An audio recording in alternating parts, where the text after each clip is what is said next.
Sir, step away from the vehicle. This is my driveway. What's the issue? Immigration and Customs Enforcement, we need to verify your status. I'm Marcus Washington, retired FBI Civil Rights Division. My credentials are in the console. That's what they all say. Turn around. My granddaughter is in the back seat. She's 8 years old. Turn around. Hands behind your back. Grandpa? You're making a career-ending mistake. Hands. Now. Two ICE agents thought they were executing a routine immigration check. They had an address a tip from an anonymous source in the confidence that comes from 6 years of operating without consequences.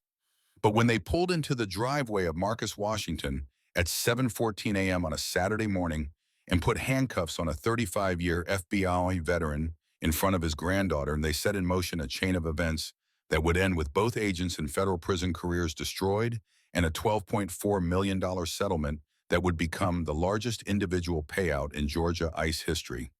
Washington wasn't just any retired agent. He was the FBI's leading expert on civil rights prosecutions. Title 18, Section 242, Deprivation of Rights under Color of Law. He'd testified in 42 federal trials. He'd put officers in prison for exactly what these two were doing, and 4 cameras were recording everything. Before we continue, this story is built from court transcripts, body cam footage, and federal testimony. If you're watching from Facebook or anywhere else, drop a comment and let us know. And if this is your first time here, hit subscribe. Stories like this need witnesses. Brookside Heights, Atlanta, Saturday morning, 7:14 a.m. Marcus Washington's Tesla sat in the driveway, engine running. His granddaughter, 8 years old, was buckled in the back seat. Piano lesson confirmation on the dashboard, 7:30 appointment across town. A normal weekend, unremarkable. Washington had lived at this address for 17 years. Retired FBI, Special Agent Civil Rights Division, 35 years of service, 127 prosecutions, 94% conviction rate. He'd testified before Congress 3 times on hate crime legislation. He'd been an expert witness in 42 federal trials involving excessive force and unlawful detention. Title 18, United States Code Section 242, Deprivation of Rights under Color of Law. He knew it by memory word for word because he'd used it to put officers in federal prison. He was an expert. The black Dodge Durango pulled in behind his Tesla at 7:16 a.m. 2 men stepped out. Tactical vests, ICE insignia.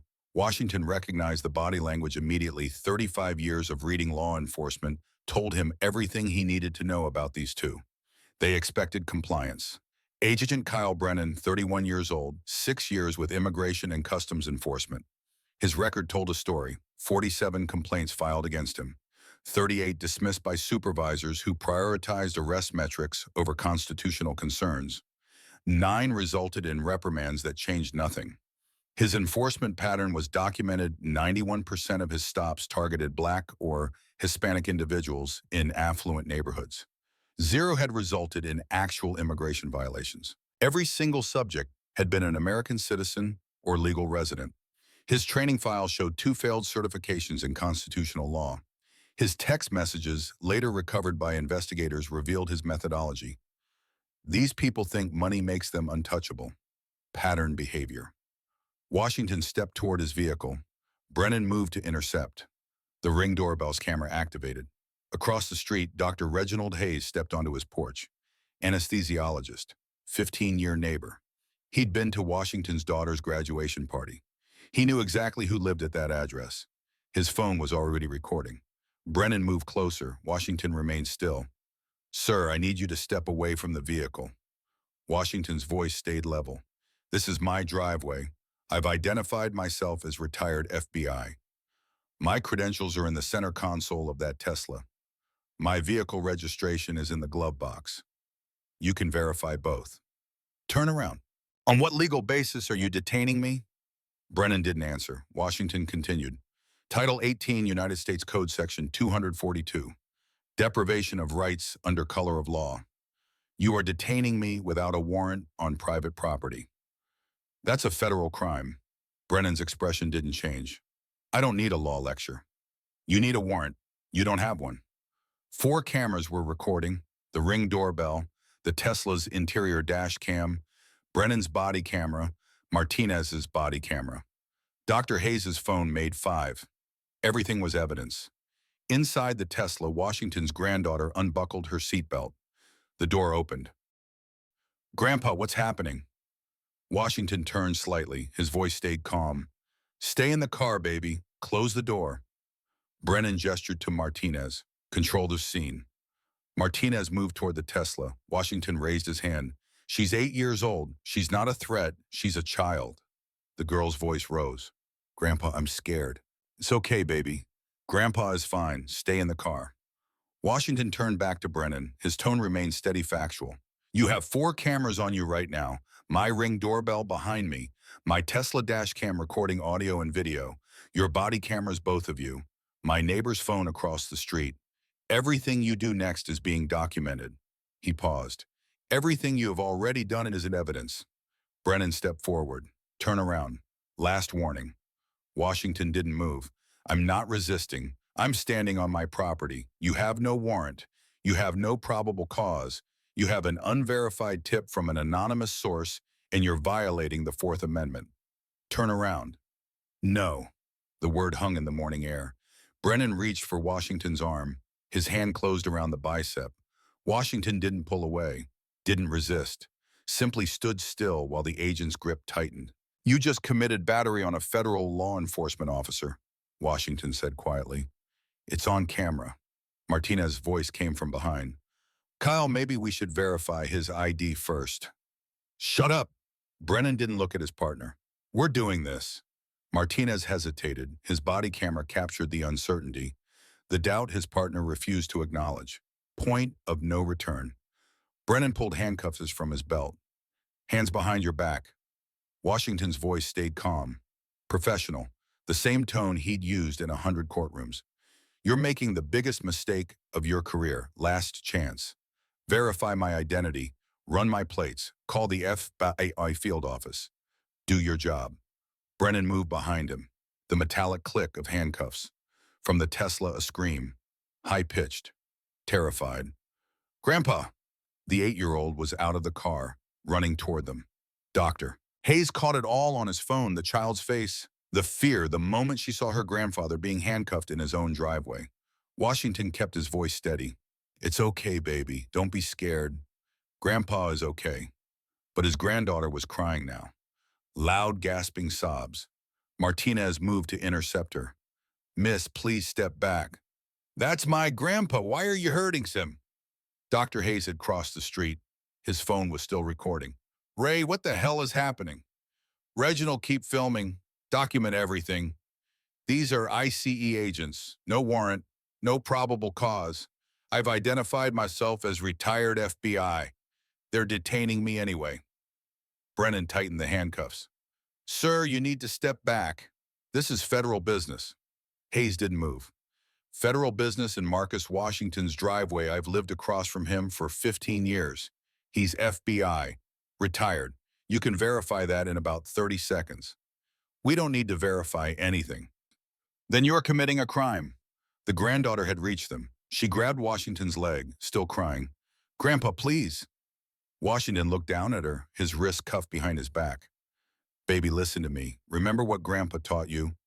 When something wrong happens, you stay calm. You remember the details. You tell the truth later." She nodded, tears streaming. "I need you to go sit in Dr. Hayes' porch. Can you do that for me?" She didn't move. "Baby, please, I'm okay. But I need you safe." Hayes extended his hand. "Come on, sweetheart. Let's go sit down." She took his hand, still looking back at her grandfather. 4 cameras, now 5. Brennan had placed Washington in handcuffs without a warrant, without verification, without probable cause, in front of a child witness, a neighbor witness, and enough recording devices to document every violation. Washington's voice remained steady. "For the record, I am Marcus T. Washington, retired FBI, Special Agent Badge Number 4, 721, Civil Rights Division, 35 years of service. I am not resisting. I am not a threat. I am being detained unlawfully." Brennan pushed him toward the Dodge Durango. Martinez followed. His body camera captured everything. His face showed the doubt he couldn't voice. The mistake was complete. "Fan bunsalum toitekit ban narration one." Washington stumbled. Brennan's hand on his shoulder. pushing down. On the ground. I'm 63 years old. I'm not resisting. Brennan pushed harder. Washington's knees hit the concrete, then his chest, face against the driveway, hands still cuffed behind his back. Brennan's knee pressed into his back. From the Tesla, a scream. Grandpa, and the interior dash cam captured everything. The 8-year-old's face pressed against the window, tears streaming, her hands flat against the glass. The audio recorded every sound, her crying, her screaming, her voice breaking as she watched her grandfather forced to the ground. This footage would play in federal court. He didn't resist. Dr. Hayes had his phone aimed at the scene. His voice was steady when he dialed. 911, I need to report an assault. 2 ICE agents are attacking Marcus Washington in his driveway. 47 Oakwood Drive, Brookside Heights. He's a retired FBI agent. They have no warrant. His 8-year-old granddaughter is watching this happen. The dispatcher's voice came through. Officers are on the way. Washington's face remained pressed against concrete. His voice came in controlled bursts. Fourth Amendment violation, unlawful detention without warrant, Eighth Amendment excessive force against a non-resisting subject. You're both complicit in federal crimes. Martinez's body camera recorded it. Every word, every breath. Brennan's knees stayed on Washington's back. Stay down. I'm not moving. I'm not resisting. I'm a 63-year-old man lying on my own driveway while you assault me in front of my granddaughter. Another scream from the Tesla. Martinez shifted, uncomfortable. His body cam caught his partner's knee. Washington's face, the child's silhouette in the vehicle. Washington's voice didn't waver. What's your probable cause? We received a tip. A tip about what? About this address. What did the tip say? Brennan paused. Anonymous source reported possible immigration violation. Possible violation. Anonymous source. Unverified. Washington's breath came steady despite the pressure on his back. You detained a United States citizen, a retired federal agent in his own driveway, based on an unverified anonymous tip. Silence. Did you verify the tip before you came here? No answer. Did you research this address? Nothing. Did you identify who lived here before you pulled into my driveway? Brennan's weight shifted. We don't need to verify tips before investigation. You absolutely do, especially when you're detaining someone on private property without a warrant. Washington's tone remained factual, professional. You have no probable cause, no exigent circumstances, no warrant, nothing. The foundation was crumbling. Martinez spoke quietly. Kyle, maybe we should... He's detained. We'll sort it out at the office. He's FBI. He says he's FBI. His credentials are in the vehicle. We could check. I said we'll sort it out later. Dr. Hayes' voice carried across the driveway. I've known Marcus Washington for 15 years. He's FBI. His wife is a doctor. His daughter's an attorney. You can verify all of this in under 5 minutes. Brennan didn't respond. The granddaughter's crying hadn't stopped. The Tesla dash cam recorded it, all the audio, the visual, the timestamp. 7:22 a.m., 8 minutes since the agents arrived. In the distance, sirens began to wail. Washington spoke again. Those are local units responding to assault on a federal officer. When they arrive, I'm requesting immediate FBI notification. Field office is 4 miles from here. Brennan's knee pressed harder. You're escalating force against a non-resisting subject. That's being recorded on 5 cameras. Your body cam, Martinez's body cam, my Ring doorbell, my Tesla dash cam, my neighbor's phone. The sirens grew louder. Martinez stepped back. His hand moved toward his radio. Don't. Brennan's voice was sharp. Kyle, FBI's going to show up. We have authority here. Not without a warrant, we don't. 2 Brookside Heights police cruisers turned onto the street. Lights active, no sirens now. They'd killed them 2 blocks away. The officers stepped out.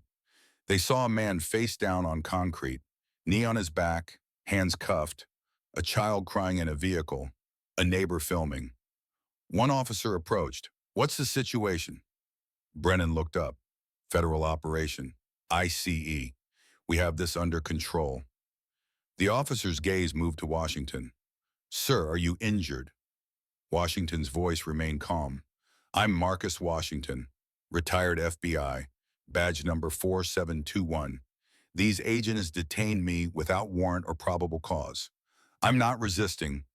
I'm not injured. I need you to contact the FBI field office immediately. The officer turned to Brennan. You have a warrant. We don't need for detaining someone on private property. You absolutely need a warrant. 11 minutes had elapsed since Brennan and Martinez arrived. An unmarked vehicle pulled onto the street. Dark sedan, federal plates, FBI. Agent Patricia Coleman stepped out. Field supervisor. She'd worked joint operations with Washington for 12 years. She recognized him immediately. Her voice cut through the scene. Let him up, now. Brennan's knee remained on Washington's back. This is ICE business. That's FBI. Special Agent Marcus Washington. Retired. I said, let him up. Coleman's badge was visible. Her authority unmistakable. Brennan stood slowly. Washington remained on the ground, breathing steadily. Coleman moved closer. Marcus, are you hurt? I'm fine, Patricia, but I'm filing federal charges against both these agents. She looked at Brennan and Martinez, whose body cams are active. Martinez raised his hand. Mine is. Good, don't touch it. That's evidence now. She turned to the local officers. Secure both their cameras. Preservation order. Nothing gets deleted. The mistake was complete, documented, irreversible. This footage would end careers. Coleman released the handcuffs. Washington stood slowly. His granddaughter ran to him. Grandpa. He knelt down, held her. I'm okay, baby. I'm okay. She was still crying. Coleman turned to Brennan and Martinez. Both of you hands off your body cams. Those are evidence. You're both under investigation for civil rights violations. Martinez nodded immediately. Understood. Brennan said nothing. The FBI investigation began within the hour. Coleman's team pulled Brennan's complete service record. 47 complaints filed against him over 6 years. 38 had been dismissed by supervisors who prioritized arrest statistics over constitutional concerns. 9 resulted in reprimands that changed nothing. His enforcement pattern was documented across every report. 91% of his stops targeted Black or Hispanic individuals in affluent neighborhoods. 0 had resulted in actual immigration violations. Every single subject had been an American citizen or legal resident. Pattern enforcement. His text messages painted the operational picture. Recovered from his phone entered into evidence. These people think money makes them untouchable. The phrase appeared 17 times across 3 years. His messages to Martinez before the Washington incident. Nice neighborhood, bet he cries when we cuff him. The anonymous tip was traced within 48 hours. Burner phone purchased at an Atlanta convenience store. Voice analysis compared the caller's speech patterns against neighborhood residents. Matched Thomas Whitfield, 4 houses down from Washington. Whitfield had a history. 6 HOA complaints about the Washington family's annual gatherings. Noise complaints, parking disputes. A letter questioning whether certain residents were maintaining property values. The language was careful. The intent was documented. He had weaponized federal enforcement against his neighbors. 6 weeks later, the federal grand jury convened in Atlanta. Brennan was indicted on 4 counts: deprivation of rights under color of law assault on a federal officer, unlawful detention, and conspiracy to violate civil rights. Martinez received reduced charges in exchange for cooperation, unlawful detention, and failure to intervene. Whitfield was indicted separately for filing false reports and conspiracy. The machinery of justice was precise. The trial drew statewide attention. A retired FBI agent detained in his own driveway. ICE agents who ignored identification. Video footage from 5 sources. The courtroom was packed. Marcus Washington testified for 3 hours. He didn't need notes. 35 years of courtroom experience had prepared him for exactly this moment. I spent my entire career prosecuting civil rights violations, he said. His voice was steady, factual. I put officers in federal prison for excessive force, unlawful detention violations of the 4th Amendment. I testified in 42 federal trials. I trained agents at Quantico on constitutional requirements for detention and arrest. He paused. The jury was watching. These agents didn't see a homeowner. They didn't see a retired FBI agent, and they didn't see 35 years of federal service. They saw a black man in an expensive neighborhood and decided that was suspicious enough. The irony was complete. The prosecution played the body cam footage. Martinez's camera first. The approach. Washington's identification. His offer to show credentials. Brennan's refusal. Anyone can claim to be FBI. Then the escalation, the hand on Washington's arm, the handcuffs, the force to the ground. Brennan's knee on a 63-year-old man's back. The audio was clear. Washington's calm citations of law. His granddaughter screaming. The Tesla dash cam angle showed her face tears, terror hands pressed against the glass. The jury watched in silence. Martinez testified under his cooperation agreement. I knew Agent Washington was telling the truth. I tried to suggest we verify. Agent Brennan told me to shut up and follow his lead. Did you attempt to verify independently? No, I followed orders. Knowing those orders violated procedure? Yes. Brennan's defense argued good faith. Following protocol, standard enforcement. The prosecutor's response was surgical. Standard protocol requires warrant verification before detaining someone on private property. Standard protocol requires identification confirmation before use of force. Standard protocol does not include assaulting a 63-year-old retired FBI agent in front of his granddaughter because you don't believe black men belong in nice neighborhoods. The jury deliberated 4 hours. Guilty, all counts. Brennan showed no reaction, sat motionless as the verdict was read. Martinez wept quietly. Whitfield stared at the table. The courtroom was silent. 7 years in federal prison for Brennan. Enhanced sentencing for pattern of conduct in assault on a law enforcement officer. Martinez received 2 years with credit for cooperation. Whitfield 3 years probation, 200 hours community service. 7 years for assaulting a man in his own driveway. Some would argue that's too harsh for officers who believed they were doing their jobs. Others would say it's not nearly enough for systematically violating constitutional rights across 6 years of enforcement. People have strong opinions about where that line should be. The jury made theirs clear. The consequence was complete. Career destroyed. Federal prison, legacy as a cautionary tale in law enforcement training materials nationwide. All three were led from the courtroom in handcuffs. The same handcuffs Brennan had used on Washington in that driveway. The footage that documented everything, ring doorbell, Tesla dash cam, body camera's neighbor's phone, would be archived as evidence. Case number 2, 024-CR-000934, United States versus Brennan, subject civil rights violations, outcome conviction, justice documented. The sentencing hearing took place 8 weeks after the verdict. Judge Sarah Thornton reviewed the materials without expression. Brennan's pattern of enforcement, the 47 complaints, the text messages, the body cam footage of a knee on a 63-year-old man's back. Agent Brennan, you were entrusted with federal authority. You used it to harass, detain, and assault an American citizen, a retired FBI agent in his own driveway, without a warrant, without verification, without any legal justification. Your pattern spans 6 years. 91% of your stops targeted minorities. 0 resulted in actual violations. 7 years federal prison, enhanced for pattern of conduct and assault on a law enforcement officer. Martinez received 2 years. Cooperation had reduced his exposure but couldn't eliminate culpability.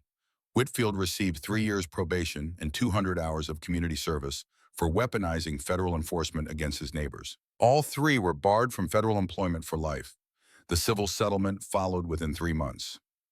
The Department of Homeland Security agreed to pay $12.4 million rather than face a trial that would expose systemic failures across the Atlanta field office. Largest individual payout in Georgia ICE history. Washington directed the distribution immediately. $3 million to scholarships for law enforcement professionals from underrepresented communities.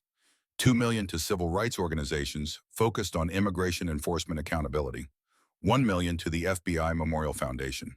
The remainder secured his family's future and established a foundation in his father's name supporting families of fallen officers. This was never about money, he said at the press conference. It's about accountability. It's about making sure this doesn't happen to someone without a badge, without credentials, without 35 years of knowing exactly what laws were being violated.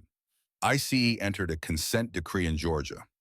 Warrant verification became mandatory for all residential enforcement actions. Identification protocols were explicitly codified. Complaint processes required civilian oversight. The policies Brennan had violated were now enforceable requirements. Washington's case became training material at the FBI Academy in Quantico.